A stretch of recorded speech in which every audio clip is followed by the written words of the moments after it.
आता हे प्रमाणाचा जेव्हा विषय निघतो तेव्हा ते प्रमाण एका बाजूला आहे आणि तुमचे बाकीचे घटक म्हणजे काय, तुम्ही मेल आहात का फिमेल आहात, ही पहिली गोष्ट.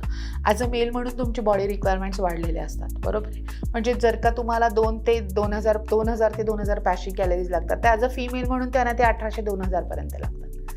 दुसरं तुमचं मेटाबॉलिक रेट, तो तुमच्या दिवसभराच्या ॲक्टिव्हिटीजवरती ठरतो की तुमची पचवण्याची शक्ती किती आहे याच्यावरती पण कॅलरीचं गणित ठरलेलं असतं. त्याच्यामुळे तुम्ही जर का काहीच व्यायाम करत नाहीये तर ते 2000 कॅलरी पण तुमचं वजन वाढवणार. पण तुम्ही जर का ते कुठल्या ना कुठल्या पद्धतीनं बर्न करायला पण सुरुवात केली तर ते वजन नाही वाढणार आहे. त्याच्यामुळे असा ठराविक आकडा नाहीये, पण ढोबळमानाचे हे काही आकडे आहेत, ह्याला तुम्ही फॉलो केलं तरी चालू शकतं.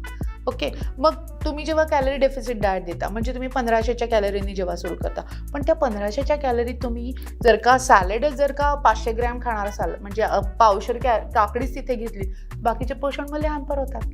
त्याच्यामुळे त्या कॅलरीजमध्ये पण तुम्हाला सगळी पोषण मूल्य बसवावी लागतात, तेव्हा ते गणित सुधारायला सुरुवात होतं.